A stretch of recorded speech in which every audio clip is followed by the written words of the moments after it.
Hi, I'm Claire and I'm going to be going over your skin needling theory today. So as you can see, we've got the PowerPoint behind me on the big screen, and you will also have that exact PowerPoint in your online learning portal as well. So you can watch this video as many times as you need and you can refer back to that PowerPoint as well throughout your learning journey, and you will have unlimited access to that for the rest of your career as well.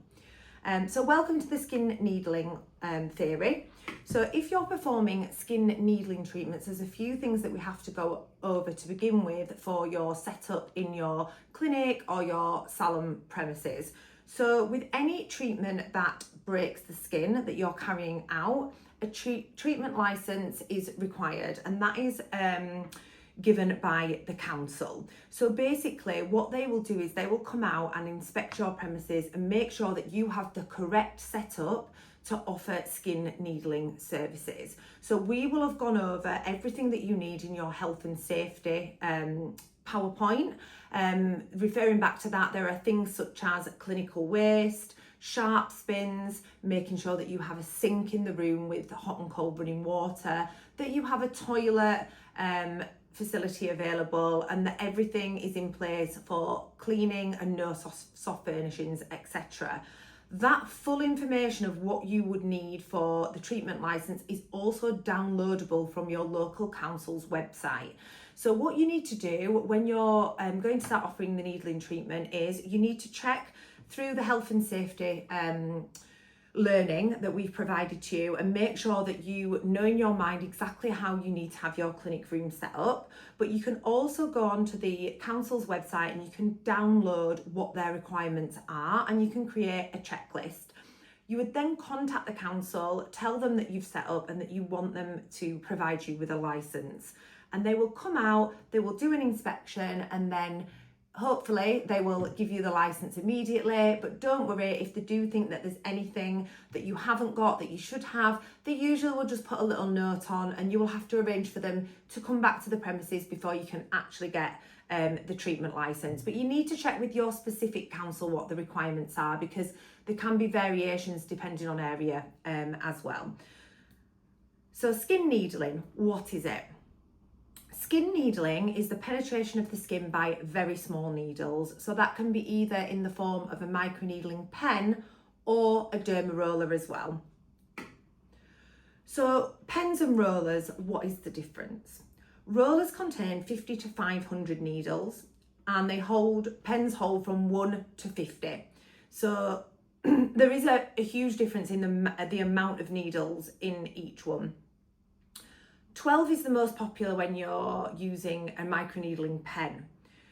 Now, with a pen compared to a roller, there are some variances in the treatment protocol. So rollers are usually used more heavily on the body. It's really quick and easy to do a treatment with a roller. You're back and forth, up and down, and diagonal as well.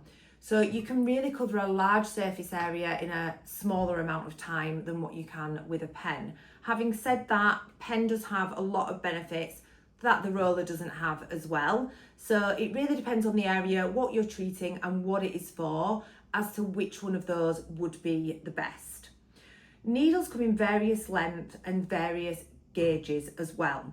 So that is the width of the needle. So that would again depend on what you are treating. So with your microneedling pen, they're really good for treating hard to reach areas. So with a roller, it would be really difficult. You do get different roller sizes. You can get bigger ones and also smaller ones as well for areas like under the eyes, the eyelids, etc. But it is much easier to reach those smaller areas using a pen. The tip is smaller, it's more precise, the depth. With a pen compared to a roller, you can't really go too deep because of the plastic cap. The needles will only come out past that cap at the length that you have set the pen to. Whereas with a roller, they do have a certain needle length, but you can be a little bit more inconsistent with the depth when you're using a roller, depending on the pressure that you're putting on. It's a lot easier with a roller to sort of have that inconsistency there. So really good at pens for hard to reach areas. around the eyes, around the nose and the upper lip as well. You can adjust manually the depth on the microneedling pen, so you can choose the depth that you want and you can just adjust that. Whereas with a roller, you have to have an individual roller for every depth that you want to use. So for example, if you were treating a face and you wanted to use a depth of 1 on your areas that have got a little bit more fat pad present, but you then wanted to use a 0.5 or a 0.25 on bony areas like the forehead, you would actually need 2 rollers for that. Whereas with the pen, you can adjust the depth as you're doing the treatment. So it's more cost effective as well. So with the microneedling pen, they penetrate the skin vertically, where rollers penetrate the skin at a bit of an angle. So there's more chance of tears on the skin, leading to side effects and longer recovery time with the roller than what there is with your microneedling pen. They're more precise and more accurate, so they're definitely more widely used these days than the rollers are. Minimising sort of skin damage, pain and recovery time, because you can also adjust the speed on the pen manually as well. So it's not just relying on the human hand with pressure and speed for it to be. You have to think about what speed you are using the roller at and what pressure you're putting on as you're doing the treatment, to make it consistent throughout, whereas it is a lot easier to manage that with a pen where you alter that on the actual device as well. So how does it work? Microneedling works in 2 ways. One is to assist in transdermal absorption and the second is to increase collagen production. So when we're piercing the skin with the needles, we're creating little channels that go through the skin, through the epidermis, down into the dermis, and that's where the magic happens. So any products that you're using within that treatment are getting absorbed directly into the dermis. When your clients are using skin products and all these amazing fancy creams that they've probably spent a fortune on, and they're putting it on the surface of the skin, you're only absorbing a very, very small percentage of that. Whereas when we're using specialised serums, depending on the client's skin and what is suitable for them, we are piercing the skin, and therefore those products and the benefits of those serums are getting directly into the dermis. It also massively stimulates collagen production, which we're going to come on to a little bit more as well, because who doesn't want to stimulate collagen? So better product penetration, they pierce the skin, create a tiny channel and allows the products to bypass that waterproof barrier of the skin as well. So if you're using a microneedling pen or a derma roller, a study has found that a minimum of 0.5mm needle length is the best length to deliver products at the correct depth to be absorbed by the capillaries.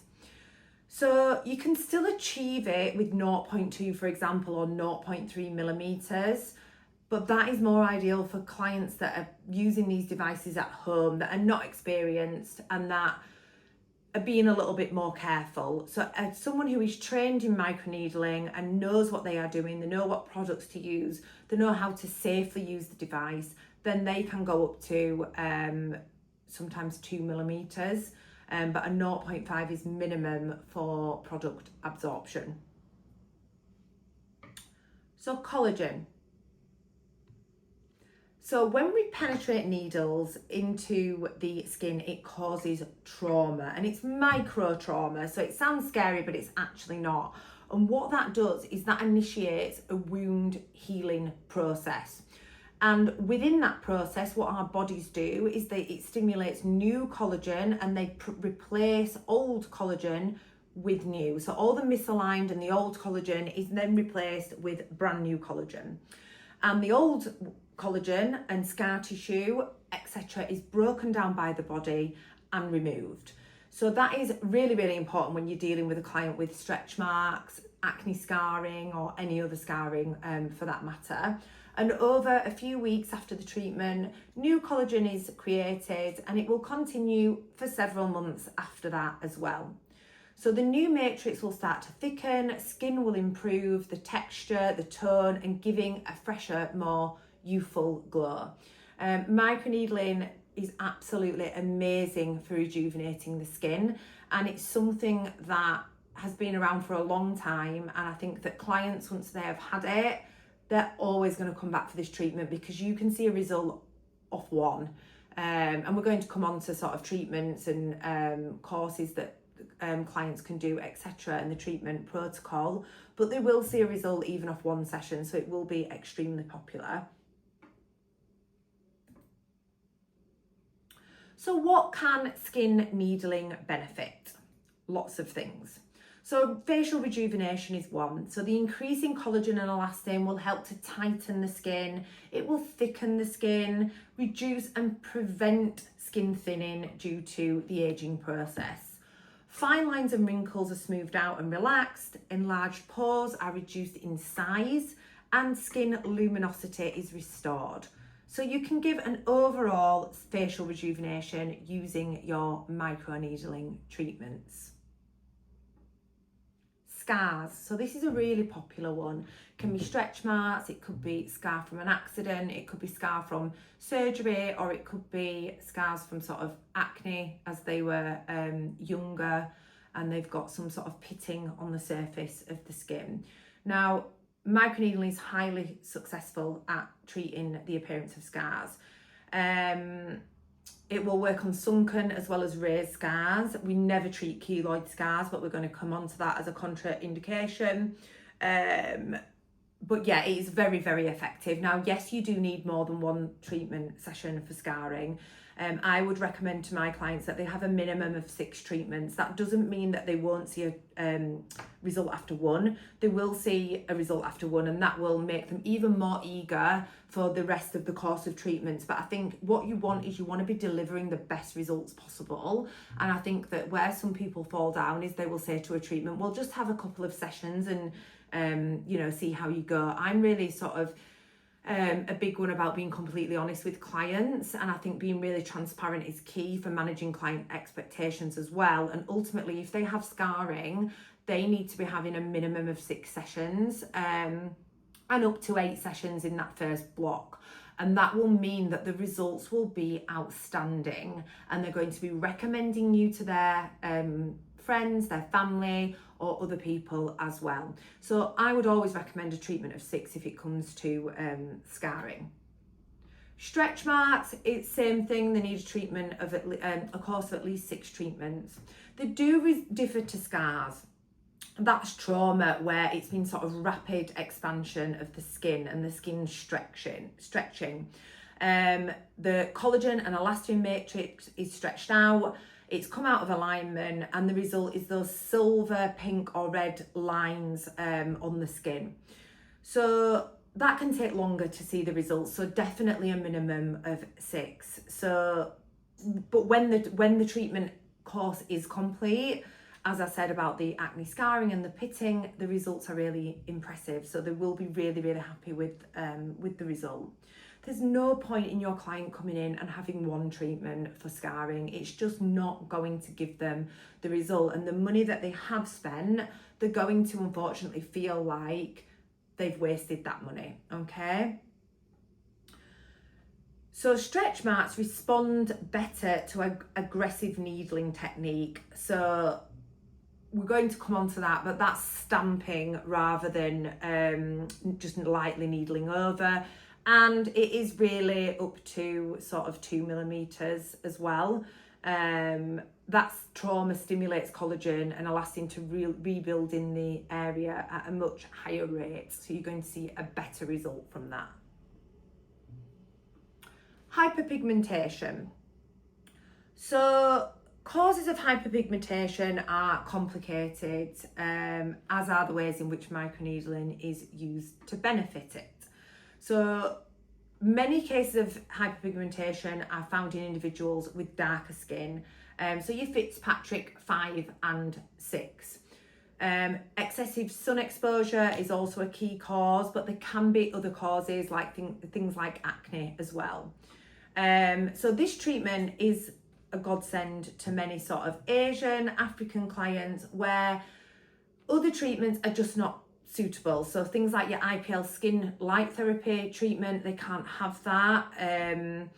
Microdermabrasion, that kind of, those treatments that cause that heat and friction to the surface can cause further hyperpigmentation, whereas microneedling is safe, and that is why it is so popular in Fitzpatrick 5 and 6 as well. And then you would use microneedling serums that are specific to treating things like hyperpigmentation. If you were treating scarring, you would use one specific for that. If you were treating anti-aging, you would use one specific for that as well. And we can go over serums with you in your practical as well. It depends on what brand you are deciding to use. You would need to contact them directly and make sure that the serum that you're using is a microneedling serum, and that the ingredients in it are specific for what you are treating as well. But we can go over that more with you in your practical. So the main cause of hyperpigmentation is a disorder of the melanocytes, which produce melanin. The mechanism by which microneedling benefits hyperpigmentation has not yet been studied, but it is believed that microneedling breaks down those pockets of melanin that have built up in the skin.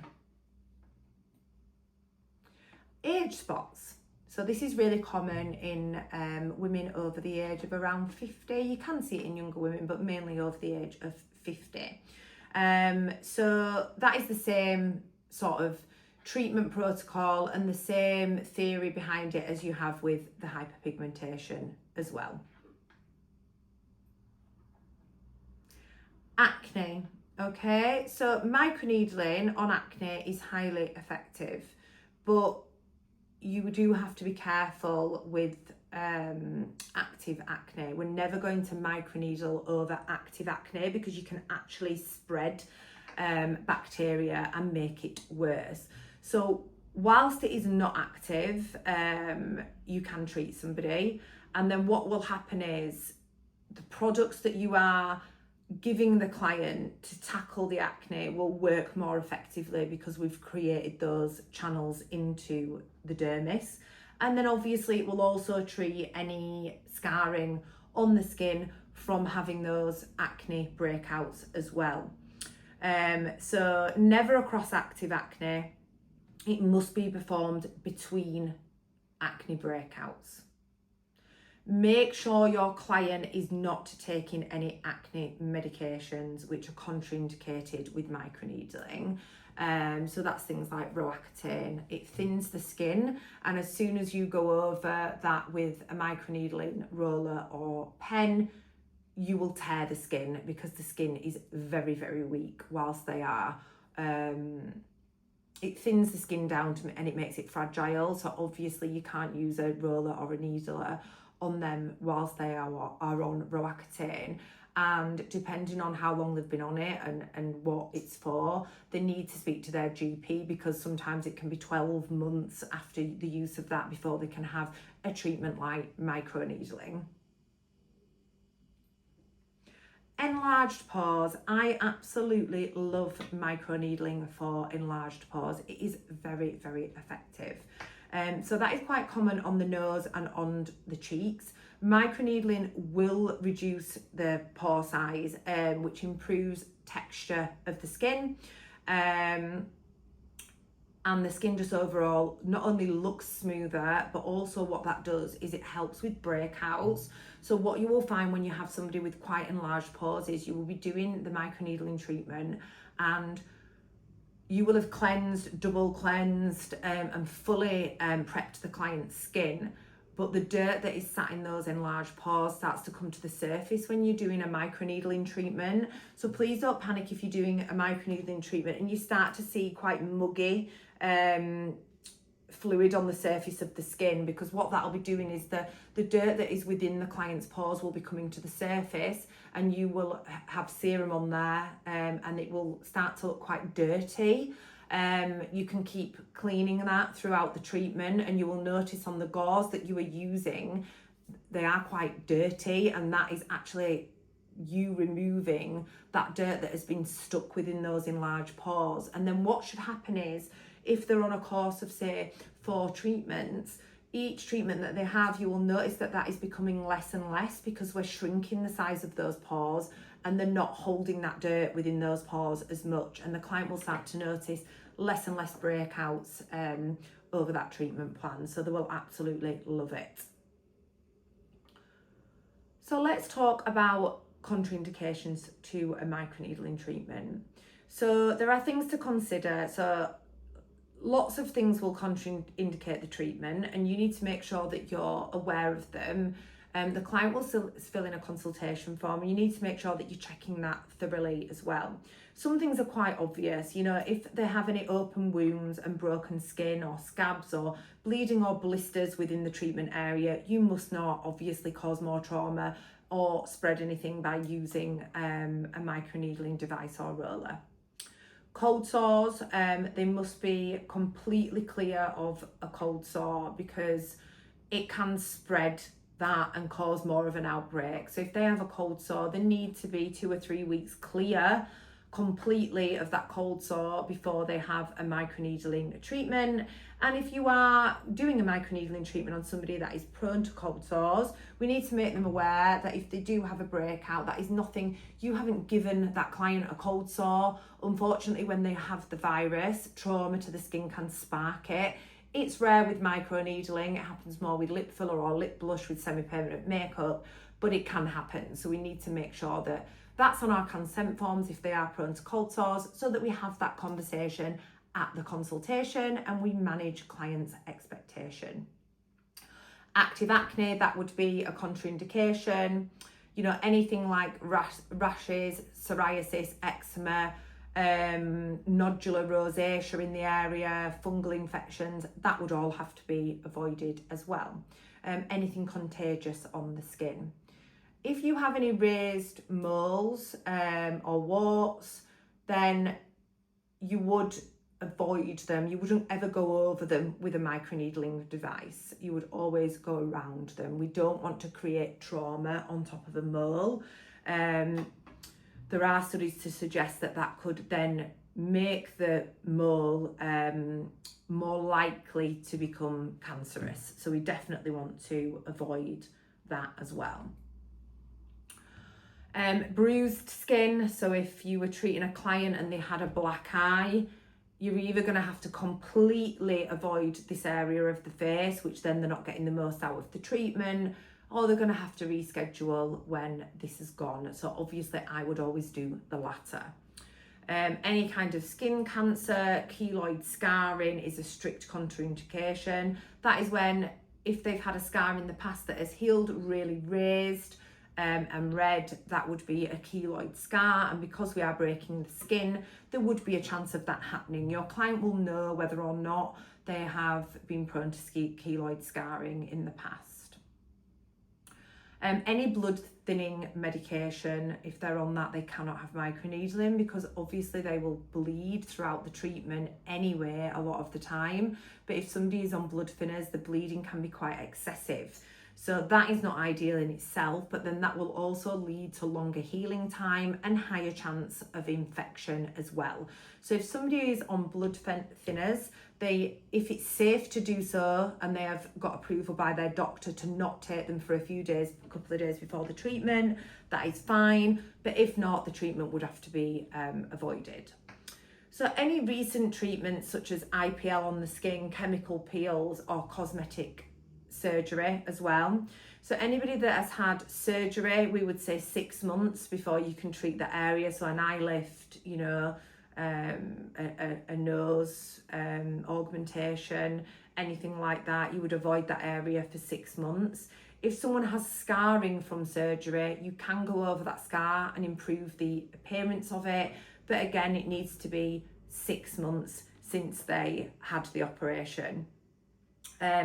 Anything like a chemical skin peel, IPL, anything like that, it depends on the treatment as to how far they need between each one. It's usually 2 to 4 weeks. If you've performed the treatment, you should know how long it needs to be before they can then have Microneedling, if it's a treatment that you're not sure of, they would need to check with the practitioner that is trained within that treatment. But I would say anything such as an IPL treatment, they would need to wait 4 to 6 weeks.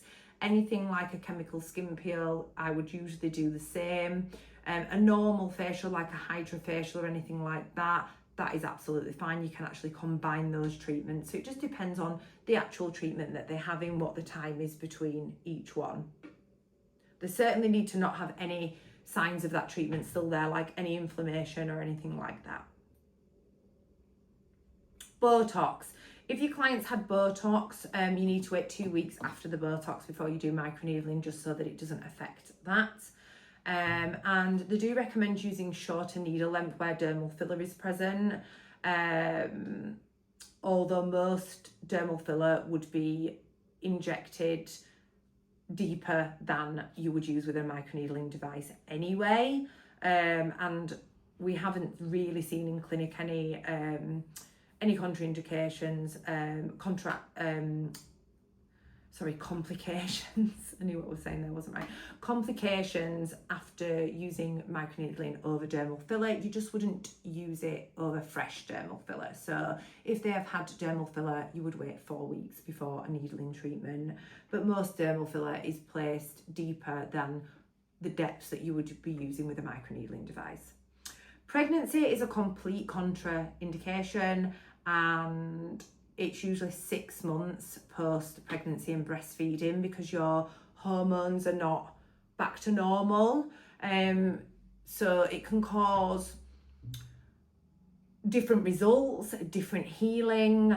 So just to be safe, we would recommend 6 months after pregnancy and breastfeeding.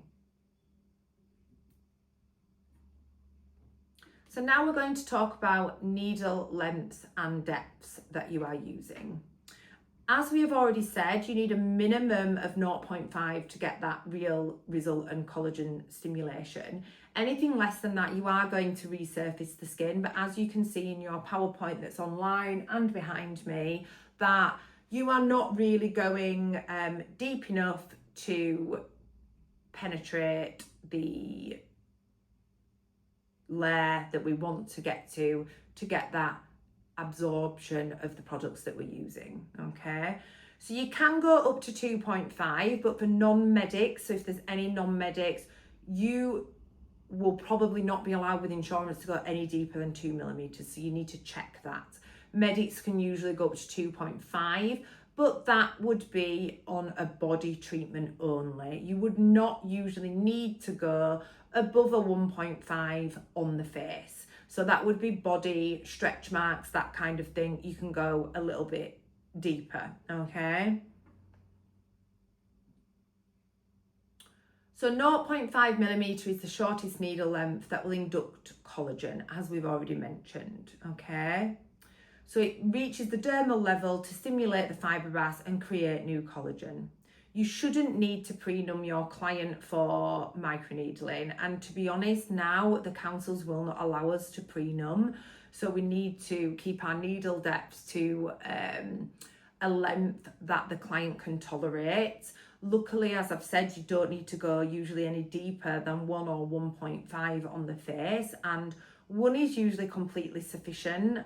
And you certainly would be using a lot shorter needle depths on the bony areas because you don't need to go that deep. So you should be fine without the numbing agent. Pre-numb would make the client not really feel much, but as I've said, some councils can be a little bit funny about us using pre-numb for a microneedling treatment, and they don't necessarily like that. So we try not to pre-numb anyone for microneedling. So longer needles are far better for treating more severe scarring, so stretch marks and deep wrinkles. The 0.5 millimeter roller is slower to break up the knotted collagen bundles of larger scars or stretch marks. That's roller or pen. 1.5 millimeter is the maximum length beauty professionals can use. And up to 2 actually now, it depends on your insurance.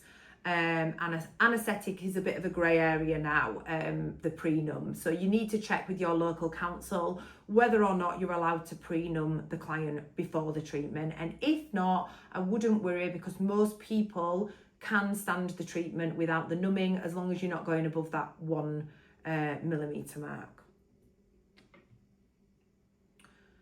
So 2 millimetres to 3 millimetres, medical professionals only. They have insurances, have let non-medics that are aesthetics professionals go up to 2. So if you come from a beauty background, it may be 1.5. If you're doing aesthetics injectables and you have quite a lot of experience, a lot of insurance will allow 2. Anything over 2 is usually medic only, even for experienced aesthetics professionals, okay? Medical use only. So you just need to check with your own insurance company to make sure that you are covered for the length that you are using on your client. So this gives you an example of the kind of depths that you would use. You can go over this in your own time. So cheeks, as you can see, are up to 1 millimetre usually, and that is because you've got more of the fat pads there. It's not as uncomfortable, the skin isn't as thin. When you start getting to areas where the skin is thinner, so that would be the eye area, the forehead, you do need to reduce the depth of the needle. So anything from 0.25 up to 1 millimetres. So usually I would say on average 0.25 to 0.5 would be the maximum for a client on a forehead or an eye area. You might sometimes go up to a 0.75 if there is scarring present on the forehead as well, but that should be sufficient. So you can go over these in your own time, in your manuals and on the PowerPoint that you can watch back, and you can print this out and you can keep that at the side of you in your clinic to make sure you're aware of the depths that you can use on that client. And you can follow that protocol, and you will always start a client that's never had needling before on the lower depths, and you will see how they heal, and then at the next session you will then increase the depth accordingly. So after a microneedling treatment, if someone is still extremely red the next day, you know that that depth needs to be reduced at the next treatment, and we will talk about that in more detail as well. So every 30 days is your treatment schedule. So you're not going to redo a microneedling treatment sooner than 30 days if we're using 0.5 millimetres or above. If you've used a 0.25, then they can have it more frequently, maybe every 2 weeks. And as I've said, best to do them in packages of say 6, and then take a break for 2 months before beginning the treatment schedule again. So what we mean with that is if someone's tackling sort of acne scarring and pitting or body scarring, they might have more than one block of those 6 treatments, and that is fine. If you're treating somebody who's a younger client that just wants some, glowing facial rejuvenation, they might only have 4 treatments, 3 or 4, and then they might have a longer break of 2 to 4 months, and then have a top-up session rather than the full block, and then come every 3 months after that for just 1 microneedling session. It's really down to you as the practitioner to analyse the client, see how they're responding to the treatment, and do they actually need a full block of treatments again after 2 months, or do they just need to have 1 microneedling every sort of 4 or 5 months to maintain results and just give it that boost. It really does depend on what you're treating. So on average, I would say someone for scarring, you would do the block of 6, wait a couple of months, and you may do another block of 6 if you've got an amazing result, but they still want to give it that extra push.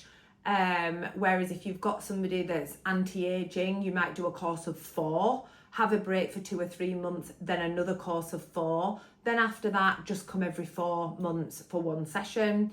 If you've got someone younger, you may do 3 to 4 sessions, have a break, and then just have 1 every 3 to 4 months. Can you see how you would manage that depending on the client and what it is that you are treating? And just keep a record of everything as you go, keep your before and after pictures so that you can see how they are responding to the treatment. Aftercare. So this is where we're going to talk about as well your treatment plan. So normally you would have redness in the area, and that is normal.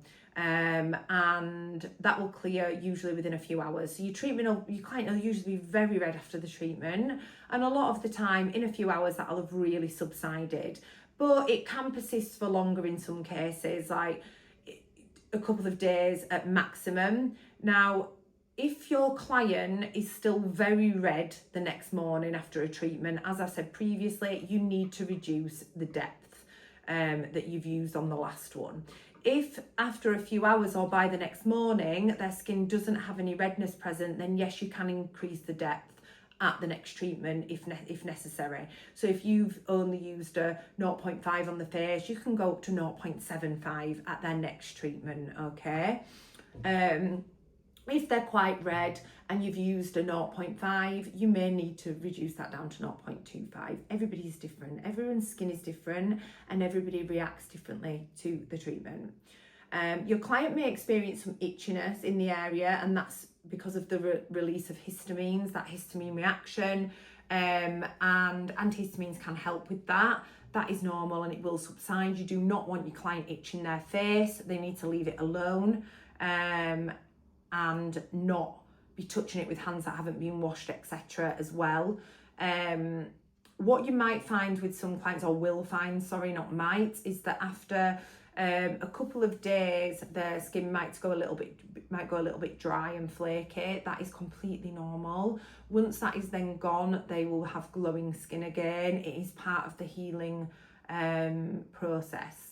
Obviously, if they are quite red and the skin's quite angry, it might feel a little bit tender. It will certainly feel hot and it will feel tight straight after the treatment. That is completely normal. We don't really want our clients to be putting anything on the skin to reduce that heat and that redness. That reaction is what is stimulating the healing process and the collagen production. So we really want them to just leave it be to do its thing. So yeah, if the clients can leave it alone, that is the best way to get the best result. So as we've said, tightening straight after, it feels hot. So they will be sensitive to the sunlight straight after the treatment, and that can last for several days. I tell clients that they must use a high factor for when they're having a course of treatments throughout the entire course. They must wear factor 50 every single day. If they're having one treatment, I say for 2 weeks afterwards, they must wear a really high factor on the face. We don't want to put that on the face after the treatment because it can clog the pores up. So ideally, we don't want the client going out and being exposed to sun. Obviously, you would need to put it on if that was the case, if it was a treatment in summer and they were going straight out of the clinic and it was sunny. But otherwise, try and avoid that and tell them to keep out of the sun. You may in rare cases get some bruising, swelling in the area. Again, it will subside.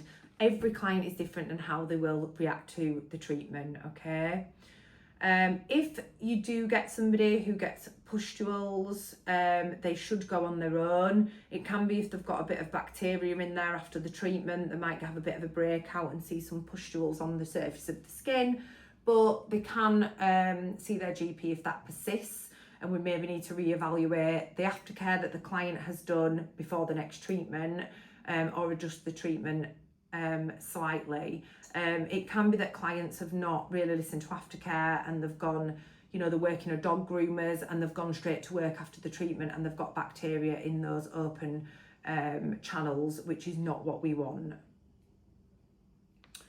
So after the first treatment, the skin will feel tighter and look fresher. The increase in collagen production begins, but it does take up to 4 weeks for the superior results to be seen. Now, that will continue to improve for 3 to 12 months after the treatment. And that collagen that has been produced will last for 5 to 7 years. So it's a very long-lasting treatment. So once that collagen induction takes place, your client will definitely see a decreased appearance of lines and wrinkles and an increase in the firmness of the skin, along with anything else that you've been treating. So if it was acne scarring, they would see smoother, better texture, open pores would be reduced, etc. Now, depending on what is being treated, obviously the results may vary, but you will certainly see a result on everything if you follow the correct technique after even one session. So when we are performing a treatment, obviously you're going to do your practical within the clinic. So a derma roller, you would use a cross-hatching motion, as you can see on the PowerPoint. So you would be going up and down, horizontally across, and diagonally as well. Now, the pen can be used in small circles and it can be used back and forth, but it can also be stamped into the skin, which is more of an advanced technique as well. When it comes to the technique with microneedling, it is really important that you get this correct, because if you're not using the correct technique, you will not see those maximized results when it comes to things like scarring. So imagine this is the surface of the skin. When you have a scar present, that scar tissue is all knotted together, and we need to break that down. And as we break it down, it then heals flatter and smoother every single time. So when we're doing microneedling and we're doing circles with the device, yes, it will break it down a little bit and you will get a result, but you will not get as much of a result as if you stamp. So what stamping is, it's going over the same area up to 10 times, stamping with the pen, same place, 10 times, and then move to the next, and then move to the next. So if you had a scar, you would work your way along stamping the scar. And that stamping of the needles breaks down the scar tissue and it heals flatter and smoother. So it is really important that you're using the right techniques with the client. And as we've said, the derma roller would usually only be used on the body as well. Things to consider when performing a microneedling treatment are making sure that you have a really thorough client consultation. Find out their aims for having the treatment done. What are they wanting out of it, and making sure that you are covering what to expect. So what to expect after the treatment, what their aftercare is, what their healing process may be like, and what their result may look like as well. And make sure that you really manage those client expectations. Microneedling is an incredible treatment, and it is something that once your clients have it, they will be coming back for more. So it's something that we absolutely promote and love in clinic. It's affordable and it's very, very effective. When you come in for your practical training, we will answer any questions that you have regarding the theory that we have covered in this video. This is to prep you before you come in, so you have a good understanding of microneedling, what it does, what it can treat, what the contraindications are. You do need to watch this video again. You need to make sure that you know the contents of it, and then you need to complete your questions on the online PowerPoint for your knowledge and understanding as well. On the practical day, you will go over the theory, you will go over products that we use in clinic, you will be given product recommendations, serum recommendations, you will watch a live demonstration of the microneedling being performed, and you will also perform microneedling treatment yourself as well. So if you have any questions, please write them down and please bring them to your training day with us. I hope you've enjoyed the video and I hope you're keen to get going with your microneedling treatments.